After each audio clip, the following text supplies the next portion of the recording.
नमस्कार, prime news देख रहे हैं आप। मैं हूं आपके साथ आकाश सरोज और प्राइम न्यूज के इस खास बुलेटिन उत्तराखंड प्राइम में आप सभी का स्वागत है। बुलेटिन की शुरुआत करते हैं। उत्तराखंड उच्च न्यायालय ने राज्य में पंचायत चुनावों पर लगी रोक को हटा लिया है, लेकिन राज्य सरकार से चुनावों के लिए राज्य के आरक्षण रोस्टर में अनियमितताओं का आरोप लगाने वाली जनहित याचिकाओं पर जवाब देने को कहा है। राज्य में पंचायत चुनावों के लिए आरक्षण रोस्टर को चुनौती देने वाली कई याचिकाओं पर सुनवाई के बाद मुख्य न्यायाधीश जी नरेंद्र और न्यायमूर्ति आलोक महारा की खंडपीठ ने राज्य में पंचायत चुनावों पर लगी रोक हटा दी। पीठ ने राज्य चुनाव आयोग को पहले के चुनाव कार्यक्रम को 3 दिन आगे बढ़ाते हुए नया कार्यक्रम जारी करने का निर्देश दिया है। अदालत ने सरकार से याचिकाकर्ताओं द्वारा उठाए गए मुद्दों पर 3 सप्ताह के भीतर जवाब देने को कहा है।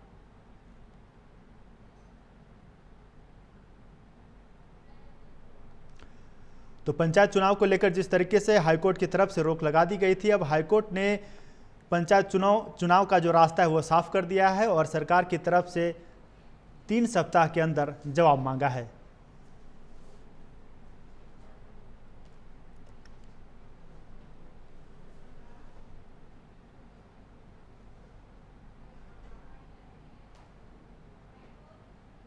अधिवक्ता महोदय ने अभी आप लोगों को ब्रीफ किया है कि ऑनरेबल चीफ जस्टिस सर की कोर्ट में जो डिसीजन हुआ है, स्टे वैकेट हुआ है और एक हमें नया शेड्यूल जारी करना है, जिसको कि इलेक्शन कमीशन के परामर्श से राज्य सरकार के द्वारा नया शेड्यूल जारी किया जाएगा।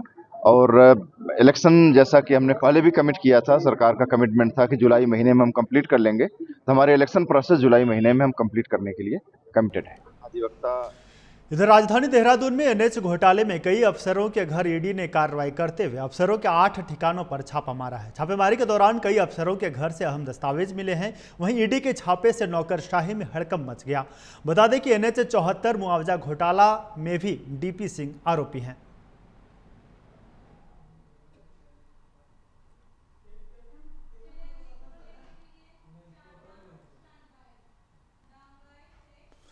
उत्तराखंड में चारधाम यात्रा सुचारू रूप से चल रही है। यात्रा को लेकर बीकेटीसी अध्यक्ष हेमंत द्विवेदी ने कहा है कि बद्री केदार मंदिरों में लोग दर्शन करने जा रहे हैं। वहीं बद्रीनाथ और केदारनाथ धाम की बात करें तो अभी तक 22 लाख से अधिक यात्री दर्शन कर चुके हैं। हेमंत द्विवेदी ने बताया कि मानसून के चलते अब यात्रा में थोड़ी कमी आना शुरू हो गई है और सितंबर तक यात्रा धीरे धीरे चलेगी। उसके बाद यात्रा सुचारू रूप से चलेगी। वहीं मुख्यमंत्री पुष्कर सिंह धामी स्वयं यात्रा की मॉनिटरिंग कर रहे हैं। श्रद्धालुओं को किसी तरीके की दिक्कत ना हो, उसके लिए यात्रा से जुड़े सभी अधिकारियों को कड़े निर्देश दिए गए हैं।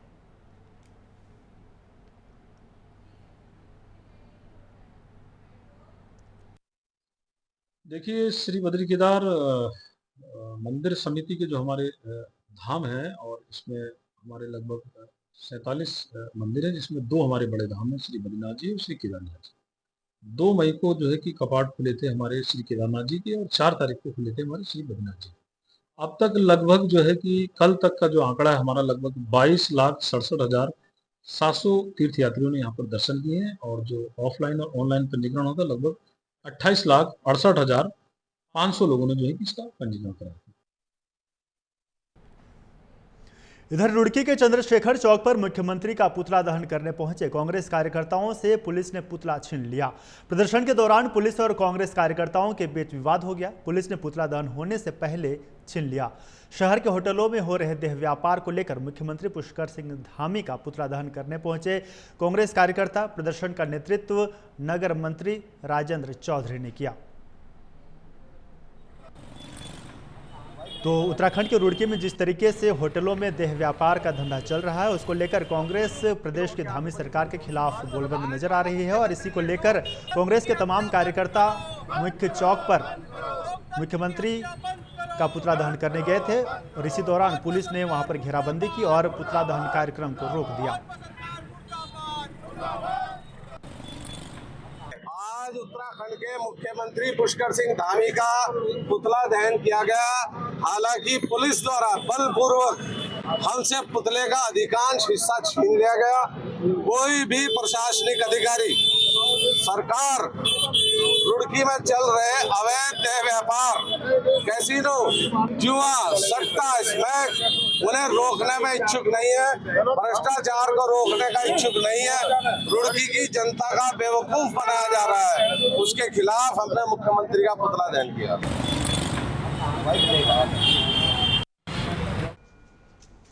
उत्तराखंड पंचायत चुनाव को लेकर नैनीताल हाईकोर्ट में सुनवाई हुई और कोर्ट ने फैसला किया है कि सरकार ने आरक्षण को लेकर जो रूपरेखा तैयार की थी उसी हिसाब से चुनाव होगा और आरक्षण में कोई भी बदलाव नहीं किया जाएगा। अब केवल चुनाव की नई तारीख को लेकर फैसला होगा। इसको लेकर अब कांग्रेस विधायक प्रीतम सिंह की प्रतिक्रिया सामने आई है।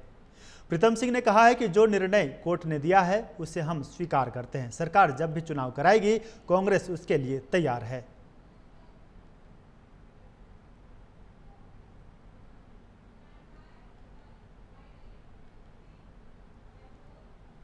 न्यायालय का निर्णय आ चुका है और जो निर्णय न्यायालय ने दिया है मैं समझता हूँ कि हम उसको स्वीकार करते हैं।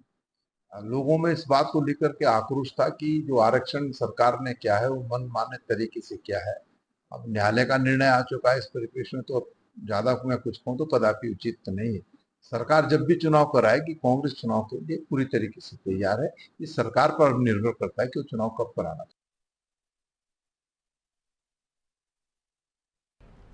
बढ़ेंगे आगे। उत्तराखंड में त्रिस्तरीय पंचायत चुनाव मामले में हाईकोर्ट में सुनवाई हुई। हाईकोर्ट ने सरकार को न्यायालय से बड़ी राहत दी है, जिसके तहत अब सरकार को चुनाव कराने की अनुमति मिल चुकी है। हाईकोर्ट के इस फैसले को लेकर बीजेपी मीडिया प्रभारी मनवीर चौहान, कांग्रेस वरिष्ठ उपाध्यक्ष सूर्यकांत धस्माना और बीजेपी प्रदेश अध्यक्ष महेंद्र भट्ट ने क्या कुछ कहा है, आइए सुनाते हैं।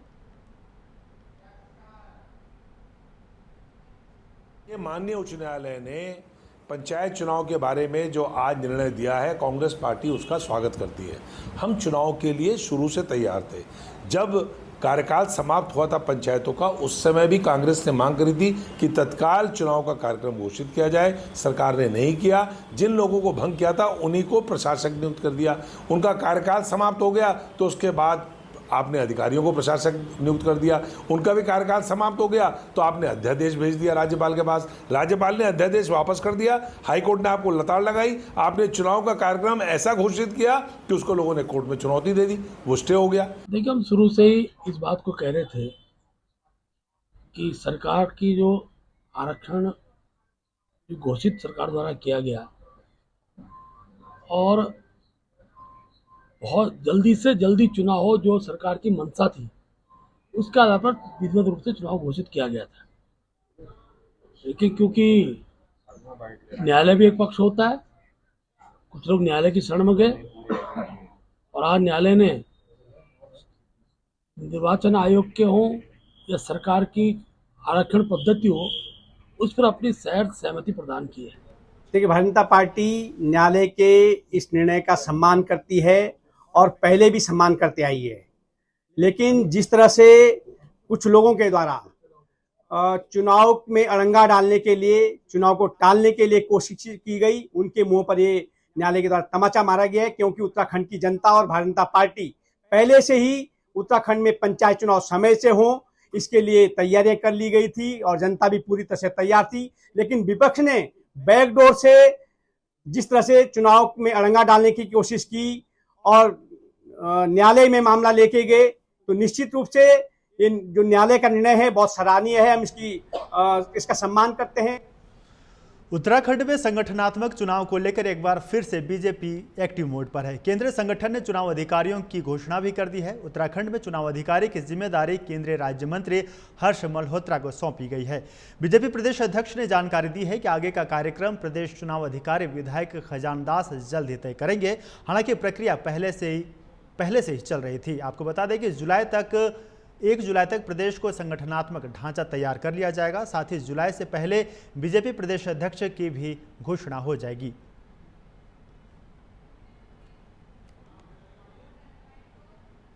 हाँ, अभी मुझे सूचना मिली है कि उत्तराखंड के संगठन चुनाव के लिए, प्रदेश अध्यक्ष चुनाव के लिए हर्ष मल्होत्रा जी चुनाव अधिकारी हैं और 1 तारीख तक विधिवत रूप से उत्तराखंड भाजपा के नए अध्यक्ष की घोषणा कर दी जाएगी। मुझे लगता है कि हमारे प्रदेश के चुनाव अधिकारी हैं अपने माननीय खजानदास जी, वो विधिवत रूप से चुनाव के कार्यक्रम घोषित करेंगे जिसके ध्यान से आप तक पहुंचेंगे। उत्तराखंड के राज्यपाल retired lieutenant general Gurmeet Singh ने जमरानी बांध परियोजना पर चल रहे कार्यों का हवा निरीक्षण किया। इस मौके पर राज्यपाल ने प्रदेश में संचालित विभिन्न विकास परियोजनाओं की प्रगति और योजनाओं को लेकर चर्चा की और इस दौरान संबंधित अधिकारियों को कई दिशा निर्देश भी दिए।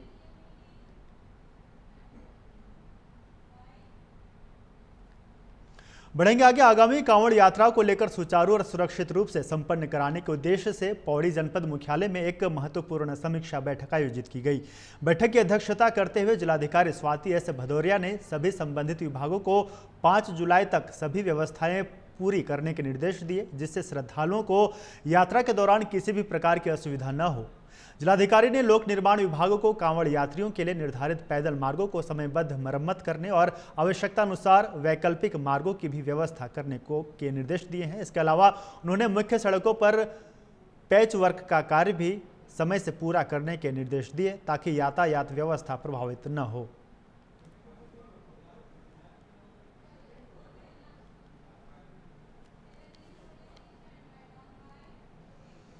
बढ़ेंगे आगे। रुड़की के रामपुर नगर पंचायत चेयरमैन परवेज सुल्तान द्वारा झाझा समाज को लेकर की गई आपत्तिजनक टिप्पणी के विरोध में समाज में गहरा आक्रोश फैल गया है। इसे देखते हुए झोझा समाज और अन्य समाज के सैकड़ों लोगों ने एकजुट होकर एसपी देहात कार्यालय पहुंचकर कार्यालय में ज्ञापन सौंपा।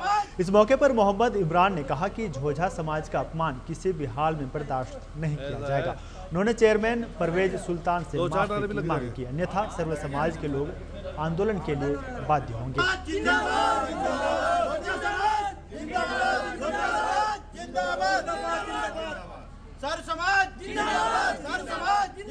सब समाज के लोग हैं, लेकिन खासकर झोझा समाज के लोग हैं और ये ज्ञापन इसलिए दिया गया। आप देख रहे हैं कि पिछले कुछ दिनों से एक नगर पंचायत चेयरमैन है, वो अपनी दबंगाई से समाज को गाली देता घूम रहा है। अभी परसों 24/6/2025 में गंगनहर थाने में एक सफाई को लेकर वाद विवाद हुआ, तो उसमें एक लड़के को उठाया, हारून को, तो वहीं थाने में पुलिस के साथ धक्का मुक्की करके उस लड़के को वहीं जान से मारने की धमकी दे रहा प्रशासन के सामने। एक तो कोई भी विकास नहीं हो पा रहा, दूसरा भ्रष्टाचार बहुत चरम सीमा पे। हाँ भाई। और तीसरी बात यह है कि सारे ही जोजा बिरादरी को यह गाड़ी देता फिर रहा परवेज चेयरमैन। तो ऐसा थोड़ा ही चलेगा काम तो सभी को साथ लेगा जब ही होगा। अगर एक बिरादरी का चाहो कि तिल्ली का काम हो तो ऐसा कैसे हो जाएगा बताओ आप? गाँव में से किसी को निकाला भी नहीं जा सकता है? किसी बिरादरी को निकाला भी नहीं जा सकता। नहीं, किसी को नहीं निकालना जा सकता। इधर जसपुर में प्रांतीय उद्योग व्यापार मंडल प्रतिनिधि मंडल की नवनिर्वाचित स्थानीय कार्यकारिणी का शपथ ग्रहण समारोह को लेकर तैयारियां शुरू हो गई हैं। 30 जून को शपथ ग्रहण समारोह आयोजित किया जाएगा, जिसको लेकर चुनाव समिति तैयारी कर रही है। कार्यक्रम में प्रदेश कुमाऊं और जिला पदाधिकारी समेत 2 राज्य मंत्री समेत हजारों व्यापारी कार्यक्रम में शिरकत करेंगे। ये जानकारी नवनिर्वाचित व्यापार मंडल अध्यक्ष हरिओम सिंह अरोरा ने दी है।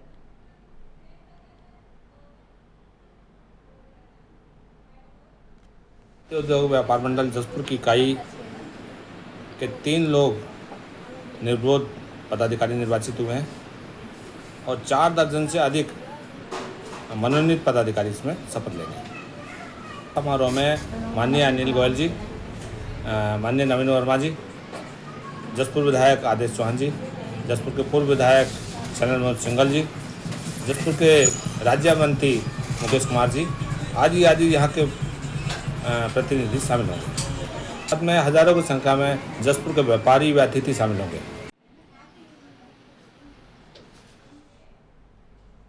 इधर अखिल भारतीय विद्यार्थी परिषद ने फर्जी डॉक्टरों का मुद्दा उठाया है। रुड़की में अखिल भारतीय विद्यार्थी परिषद के पूर्व जिला संयोजक आशु मालिक ने प्रेस कॉन्फ्रेंस कर कहा है कि हरिद्वार जनपद के कुछ नर्सिंग होम में कुछ फर्जी डॉक्टर कार्यरत हैं और इनमें अधिकतर वो डॉक्टर हैं जो मेडिकल कॉलेज में पढ़ाई के दौरान फेल होने के बाद फर्जी डिग्री बनवा ली।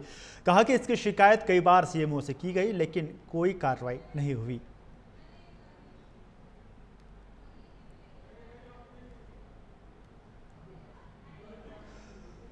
तो रुड़की में अखिल भारतीय विद्यार्थी परिषद ने एक बार फिर से फर्जी डॉक्टरों का मुद्दा उठाया है और उनका कहना है कि कई ऐसे निजी नर्सिंग होम हैं जहां पर फर्जी डॉक्टर काम कर रहे हैं और जिससे मरीजों को काफ़ी परेशानी हो रही है। और साथ ही एबीवीपी ने यह भी कहा है कि इसको लेकर सीएमओ से कई बार शिकायत भी की गई, लेकिन सीएमओ की तरफ से कोई भी कार्रवाई नहीं की गई। उसके माध्यम से भी प्रशासन की आंखें नहीं खुली और उस फोन पर डॉक्यूमेंट्स है मेरे पास पहले। बढ़ेंगे आगे। खबर लालकुआं जिले से है, जहां प्राथमिक स्वास्थ्य केंद्र में चल रहे कमीशन खोरी के खेल के खिलाफ कांग्रेस ने हल्ला बोला है। यहां नगर कांग्रेस कमेटी के कुछ कार्यकर्ताओं ने प्राथमिक स्वास्थ्य केंद्र में तैनात डॉक्टर्स और टेक्नीशियन के खिलाफ कार्रवाई को लेकर तहसील परिसर में जमकर नारेबाजी की और प्रदर्शन किया। इस दौरान कार्यकर्ताओं ने मुख्यमंत्री पुष्कर सिंह धामी के नाम एक ज्ञापन रजिस्टर कानूनगो पंकज कुड़ाई को सौंपा। वहीं दिए हुए ज्ञापन में दोषी डॉक्टरों के खिलाफ जल्द से जल्द कार्रवाई की मांग की है।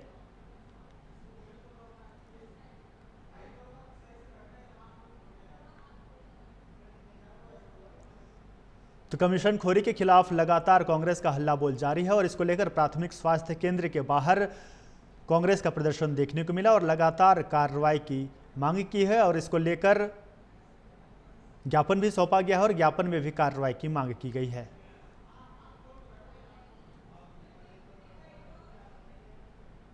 हम पिछली बार भी पिछले महीने हमने ज्ञापन दिया था कि भी अस्पताल में व्यापक अनियमितता है, गरीब बेचारे जो आदमी हैं, क्योंकि अस्पताल में सरकारी अस्पताल में गरीब आदमी ही आता है और वो वहाँ निःशुल्क इलाज की व्यवस्था पूरी है, मगर जांच की व्यवस्था बाहर से लिखते हैं और उनको दवाइयाँ भी बाहर से लिखने को मजबूर किया जाता है उनको देने को। तो हमारा उनसे अनुरोध है शासन प्रशासन से कि अविलंब इनके ऊपर कार्रवाई की जाए, नहीं तो हम लोग आंदोलन में बाध्य होंगे। तो मिलीभगत तो है, तो इसीलिए तो हम आंदोलन कर रहे हैं यहाँ पर, इसीलिए तो हमने ज्ञापन दिया आज यहाँ पर कि मिलीभगत है, गरीब लोगों को ज़बरदस्ती बाहर उनका जेब में डाला जा रहा है।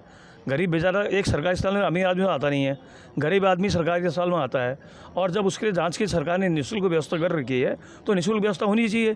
जब दवाइयाँ निःशुल्क मिल रही हैं तो दवाइयाँ मिलनी चाहिए। यही बात हम कह रहे हैं कि अनियमितता बिल्कुल बर्दाश्त नहीं करेंगे हम। तहसीलदार महोदय के द्वारा माननीय मुख्यमंत्री जी को एक ज्ञापन आज कांग्रेस पार्टी ने दिया है, जिसमें हमारी मुख्य मांग ये है कि लालकुआं नगर में जो सरकारी अस्पताल है इसमें यहाँ के वरिष्ठ चिकित्सकों और जो है लैब टेक्नीशियन, इनके द्वारा जो है सारी जांचों को, जो भी जांच यहाँ पर निःशुल्क होती हैं वो जांचें बाहर की लैबों में भेजा जा रहा है। और ऐसा सुनने में आया है कि जो यहाँ लैब टेक्नीशियन हैं उन्होंने अपने प्राइवेट जो है लैब बाहर खोल रखे हैं और वो पैसा कमाने के लिए यहाँ पर आए हुए हैं। हमारा माननीय मुख्यमंत्री जी से ये अनुरोध है कि आप अविलंब इन दोनों का यहाँ पर से ट्रांसफ़र करें। पहले तो सारे स्टाफ का ही ट्रांसफ़र यहाँ पर से हो जाना चाहिए जिन्होंने यहाँ पर अनियमितता फैला रखी है। पहले मैं आपको, आपके जितने पत्रकार बंधु हैं, चाहे वो गौरव भाई हों, चाहे जाफर भाई हों, साहू भाई हों, सभी को बधाई के पात्र हैं। आपने गरीबों की आवाज़ को एक उचित मंच पर उठाने की, उसका निराकरण करने के लिए संघर्ष करने का एक जज्बा जो आपने उठाया है, इसलिए हम आप सब लोग बधाई के पात्र हैं। ये बढ़ता भ्रष्टाचार आज का कोई नया नहीं है, बहुत पुराना भ्रष्टाचार चल रहा है। जब से भारतीय जनता पार्टी की सरकार आई है तब से दबे जवान से यहाँ भ्रष्टाचार चरम सीमा पर है। इस बात को सत्ता पक्ष के लोग भी कबूल करते हैं कि यहाँ बढ़ता भ्रष्टाचार है, इसका निराकरण होना चाहिए। जबकि पास के ही हल्लू चौड़ हो, मोटा हल्लू, वहाँ आराम से चल रहा है, सब कुछ चल रहा है। जैसे यहाँ बताया जाता है कि यहाँ कुत्ते काटे हुए के जो इंजेक्शन है वो केवल सोमवार के दिन लगते हैं, जबकि हल्लू चौड़ में और मोटा हल्लू में प्रत्येक दिन लगते हैं। दिनेशपुर के सुंदरपुर गांव में ग्रामीणों ने बड़े धूमधाम और हर्षोल्लास के साथ जगन्नाथ रथ यात्रा निकाली। रथ यात्रा सुंदरपुर गांव से शुरू होकर दिनेशपुर नगर पंचायत क्षेत्र के विभिन्न मार्गों से होते हुए श्री हरिश्चंद्र गुरुचंद्र धर्म मंदिर में पहुंची, जहां रथ यात्रा का समापन किया गया। इस दौरान श्रद्धालुओं ने कहा कि ओडिशा के पुरी जगन्नाथ मंदिर में आज ही के दिन जगन्नाथ रथ यात्रा निकाली जाती है, उसी तर्ज पर आज दिनेशपुर में भी जगन्नाथ रथ यात्रा निकाली गई। जैसा कि सभी को पता है कि उड़ीसा पुरी जगन्नाथ धाम में ये यात्रा निकाली जाती है, तो उसी के अनुरूप हम पिछले 4-5 सालों से हमारे गांव से सहदेव मंडल, हमारे एक जमाई है, तो वो निकालते हैं। वो खुद ये रथ तैयार किया है। जगन्नाथ पुरी धाम का एक बहुत ही प्रसिद्ध एक रथ यात्रा के रूप में हम लोग निकालते हैं। पूरे विश्व भर के लोग यहाँ आते हैं, रथ यात्रा के रूप में निकाला जाता है। जगन्नाथ ठाकुर अपने घर से यहाँ परिक्रमा करके जाके अपने मासी माँ के घर में जाते हैं। इधर बद्रीनाथ में लामबगड़ के पास अवरुद्ध बद्रीनाथ राष्ट्रीय राजमार्ग यातायात के लिए सुचारू हो गया है। बता दें कि दोपहर बाद लामबगड़ नाले में उफान के चलते बाधित हो गया था। बद्रीनाथ हाईवे लामबगड़ के पास नाला डाइवर्ट करने के बाद मशीनों के द्वारा दोबारा हाईवे दुरुस्त कर दिया गया है। फिलहाल बद्रीनाथ धाम की यात्रा सुचारू हो गई है।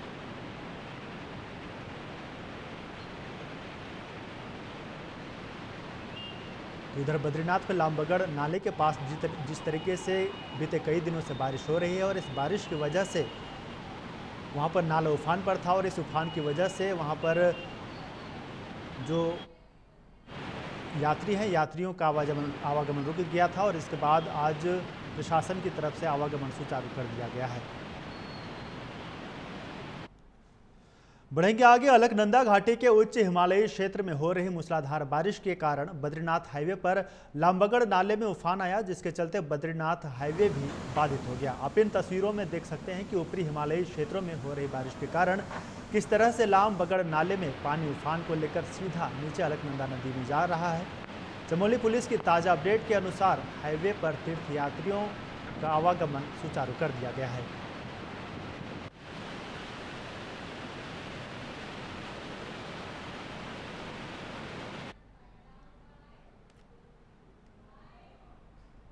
तो फिलहाल उत्तराखंड प्राइम में इतना ही। आगे भी खबरों का सिलसिला जारी रहेगा। देखते रहिए प्राइम न्यूज़। नमस्कार।